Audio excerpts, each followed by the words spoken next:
안녕하세요. 삼성서울병원 유튜브 구독자 여러분들의 건강 MC 김호수입니다. 자, 지난 시간에 이어서 이 경피적 승모판막 재치환술에 대해서 자세하게 좀 알아보도록 하겠는데요. 한번 수술받은 승모판막도 시간이 지나면은 다시 문제가 생길 수 있고, 그걸 수술 없이 치료하는 방법이 있다라는 것까지 저희가 알려드렸습니다. 자, 오늘은 그 시술이 실제로 어떻게 진행되는지, 또 위험 요소나 합병증 이런 걱정은 안 해도 되는지 조금 더 자세하게 알아보도록 하겠습니다. 오늘도 박성지 교수님과 함께 하겠습니다. 교수님 안녕하세요. 네, 안녕하세요. 삼성서울병원 순환기내과 박성주입니다. 반갑습니다. 네, 반갑습니다, 교수님. 자, 이 경피적 승모판막 재치환술은 그때 자세하게 설명해 주셨잖아요. 제가 다 이제 기억하고 있습니다. 피부를 통해서 하는 시술이다 말씀해 주셨는데, 아직도 약간 감이 안 오시는 분들이 있으실 것 같아서 실제로 시술이 어떤 방식으로 이루어지는지 좀 알려주세요. 이 시술은 대퇴 정맥을 통해서 아주 가느다란 관을 집어넣고 카테터라는 관을 집어넣게 되면요. 그 관 자체가 우심방으로 자연스럽게 들어오게 돼 있습니다. 그러면 우심방에서 좌심방으로 이 심방중격이라는 데를 구멍을 내서 천자를 하고요. 천자를 하고 난 뒤에 좌심방 쪽으로 관 자체가 들어오게 되면 그 관을 고장이 나 있는 이 승모판막, 기존에 삽입했던 승모판막에 관을 집어넣고 그 관을 통해서 새로운 판막을 기존 판막 안쪽으로 이렇게 더 씌우는 방법이 되겠습니다. 그래서 비교적 이 개용을 하지 않고 하는 시술이기 때문에 덜 침습적이고 환자분들의 회복도 매우 빠른 편에 속합니다. 그러면 시술 받기 전에 어떤 검사를 받아야 될까요? 시술 받기 전에는 일반적으로 가장 기본은 승모판막의 상태를 확인하기 위해서 경식도 심장 초음파가 필요하다고 말씀을 드렸고, 경식도 심장 초음파를 통해서 기존에 삽입된 판막들이 어떤 형태이고 어떤 문제인지를 확인하게 되고요. 그리고 과거에 수술을 했기 때문에 수술을 하고 나면 이 심장의 구조들이 변할 수도 있고요. 과거에 이제 저희가 모르는 수술 방법에 의해서 심장이 저희가 중격 천자를 하려고 하는 이 중격이 두꺼워져 있거나 이런 이제 방법들을 도입한 수술도 있거든요. 그래서 현재 이런 심장 안의 상태가 어떻는지를 알기 위해서 심장혈관 CT를 찍게 돼요. 그래서 CT를 찍어서 기존 판막 상태, 혈관의 상태 이런 것들을 모두 다 확인을 하고 일반적으로 저희가 전신 마취를 하기 전에 필요한 검사들을 하게 됩니다. 자, 그러면 아까 설명을 해주셨을 때 다리에서부터 심장까지 카테터로 올려 보내려면 이게 뭐 말이 쉽지 굉장히 정밀하고 네. 또 시간도 오래 걸릴 것 같은데 네네. 시술 과정은 어떻게 돼요? 네, 이 시술 자체가 고도의 정밀성이 필요한 시술이긴 하거든요. 이게 대퇴 정맥에 카테터를 넣어가지고 심장 안에까지 들어가야 되니까 굉장히 긴 카테터가 들어가잖아요. 그래서 1m 정도가 되는 카테터가 들어가게 되고 그 카테터 안쪽에 이렇게 이제 판막이 새로 삽입하고자 하는 판막이 돌돌돌돌 접혀가지고 있는 거고, 그 판막이 접혀져 있는 카테터를 저희가 대퇴 정맥에 구멍을 내서 우심방으로 들어오고 그다음에 심방 중격 천자를 통해서 좌심방으로 들어오고 삽입하려고 하는 승모판막에 도달하고 기존의 판막 안쪽에 정확하게 딱 맞춰서 여기다가 새로운 판막을 더 씌우는 과정이 되겠습니다. 그래서 저희가 이제 보면은 그냥 일직선으로 쭉 들어가고 이런 게 아니잖아요. 그래서 이제 실제적으로는 환자분의 혈관의 모양이라든지 중격 천자의 높이라든지 이런 여러 가지들을 다 고려를 해서 해야 되고요. 정확하게 안착을 딱 해야지만이 제일 좋은 결과를 얻을 수 있기 때문에 이 경식도 심장 초음파를 통해서 저희가 이제 가이드를 하게 되고, 사실은 기존에 안에 넣어 있는 판막이 있잖아요. 그 판막 자체가 저희가 시술팀에서 보는 이런 플루로스코피라는 영상에서도 보이거든요. 그래서 그 투시 영상과 저희 경식도 심장 초음파 영상을 맞춰가면서 제 위치를 찾고 딱 맞는 위치에 맞춰서 삽입을 하게 되는 과정이 되겠습니다. 아니 뭐 시술이라고 하셔가지고 좀 되게 간단한 거라고 생각했는데 이게 굉장히 어렵고 복잡한데요? 아, 네, 그렇죠. 어렵고 복잡하기 때문에 사실 환자분들이 시술이라 그러면은 그냥 되게 간단하게 생각하세요. 간단하게 생각하는데 이게 이제 실제적으로는 수술에 버금가는 인력이 투여가 되는 겁니다. 그래서 지금 이제 생각을 해보시면은 저번에도 말씀을 드린 것처럼 클립 시술도 마찬가지고 이런 이제 저희 경피적 승모파막 재치환술도 마찬가지고 이 두 가지 모두 다가 전신 마취를 하고 그리고 실제적으로 이 시술을 하게 되는 것이 맞는지 안 맞는지를 다학제 협진을 하게 되거든요. 그래서 저희가 다학제 협진을 할 때 심장을 보는 순환기내과 교수들 중에서 진단을 하고 영상을 보는 저희와 같은 진단을 하는 교수들 그리고 시술을 실제적으로 하는 시술팀 순환기내과 교수 그리고 흉부외과 교수님들이 항상 무슨 일이 있을 때 서지컬 백업을 해야 되기 때문에 수술 백업이 있어야 되는 흉부외과 교수님들이 있고 그리고 마취과 교수님들이 있고 그래서 이런 모든 여러 과에서 다학제 논의를 하게 되고요. 이 시술 자체는 저희가 이제 하이브리드 OR이라고 해서요. 이 시술하는 시술방이 있는데요. 그 시술방 중에서도 그 방에서 여차하면 수술을 할 수 있는 이런 준비가 되어져 있는 하이브리드 OR이라는 곳에서 시술을 하는 것이 가장 좋다고 되어져 있습니다. 말씀하신 것처럼 굉장히 협업도 필요하고 네.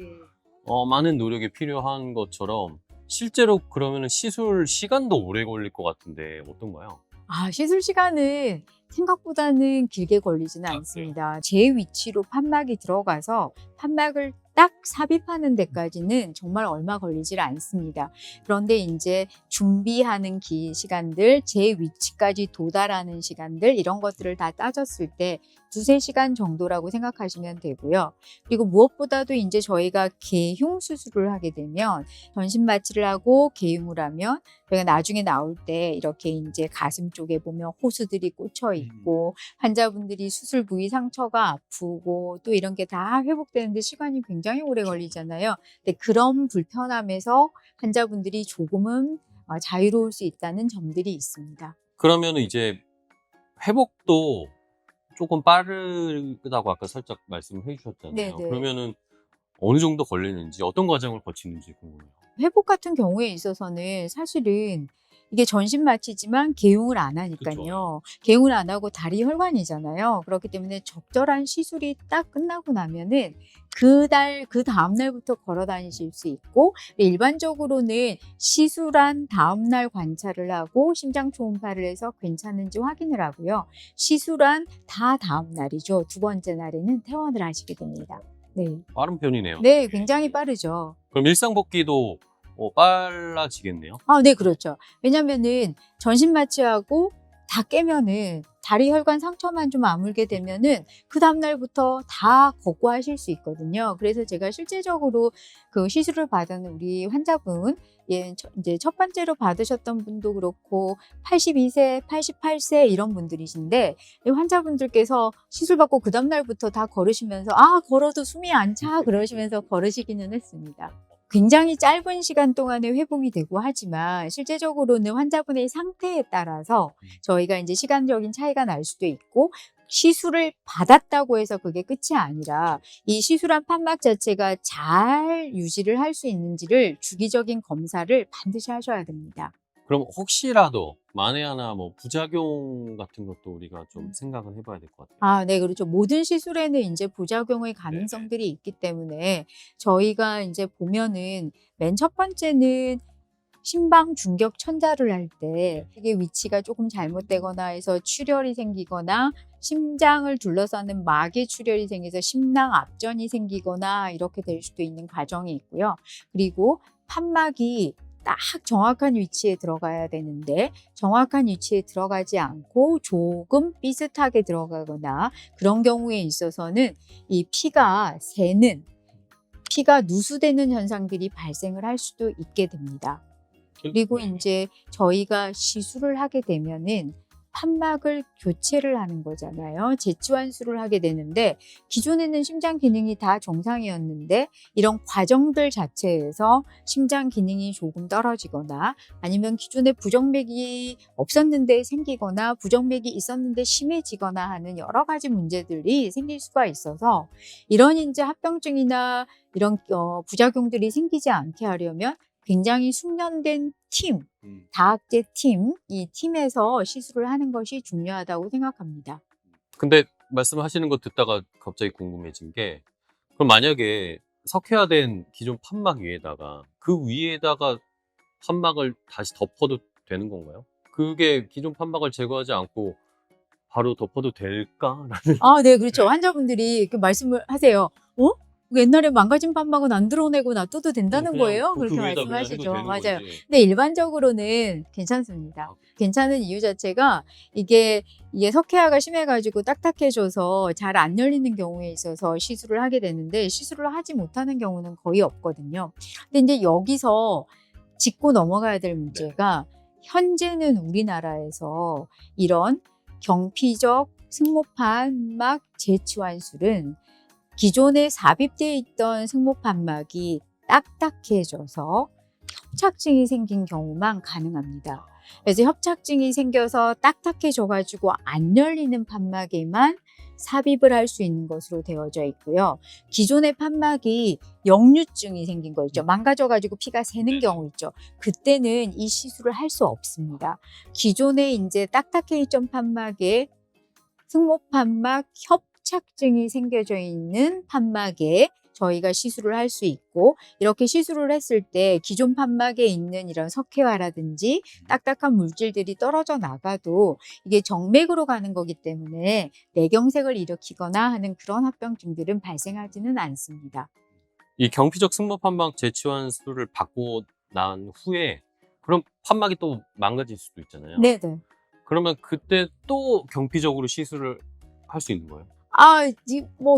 원칙적으로는 사실은 할 수는 있습니다. 할 수는 있는데 사실 생각을 해보시면은 원래 처음에 들어가 있었잖아요. 네네.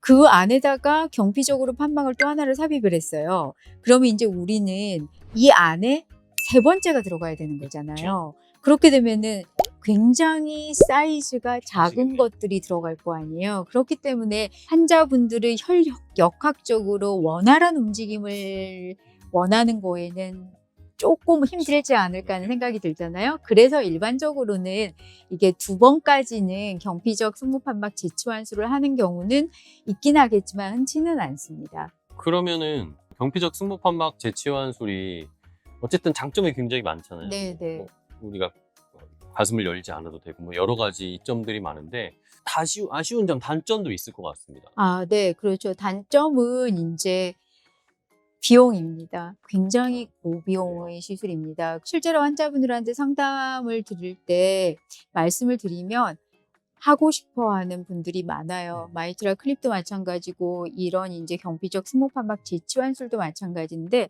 비용을 한번 설명을 드리면 그냥 포기를 하시는 경우가 많습니다. 이게 고급 중형차 값이 넘어가니까 대부분 다 포기를 하시는 경우가 많은 것 같습니다. 지금까지 이렇게 경미적 승모 판막 재치환술의 시술 과정, 부작용, 또 약간의 단점 이런 것들 설명을 들어봤는데 그럼 마지막으로 우리 환자분들께 당부드리고 싶은 말씀 있을까요? 경피적 승모판막 재치환술의 경우에 있어서는 기존에 판막 수술을 했던 분들, 조직 판막을 수술했던 분들이 협착증이 생겨서 망가진 경우에 생각할 수 있는데 이것도 마찬가지로 환자분들이 다 고령이신 거예요.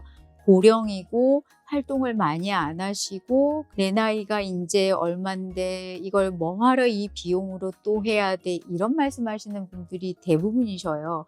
그래서 가족분들이랑 설득을 하다가 포기하는 경우가 많은데 이 승모판막 재치환수를 경피적으로 하는 경우에 있어서는 실제적으로 필요한 분들에게 이 시술을 하게 됨으로써 환자분들의 증상을 개선시킬 수 있고 그리고 환자분들이 하루를 사시더라도 편안하게 증상이 없이 생활하실 수 있도록 만들어 드릴 수 있는 치료 방법 중에 하나이기 때문에 전문적인 센터에서 병원에서 적극적으로 필요하신지를 설명을 들으시고 결정을 하시면 좋겠습니다. 알겠습니다.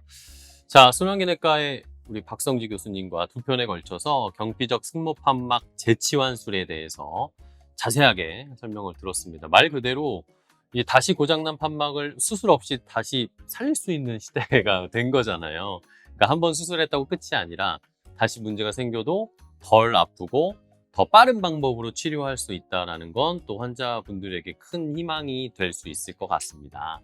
자, 삼성서울병원 유튜브 구독자 여러분들, 건강한 삶을 저희가 늘 응원하겠습니다. 오늘은 여기서 인사드릴게요. 끝까지 함께 해주셔서 고맙습니다. 감사합니다.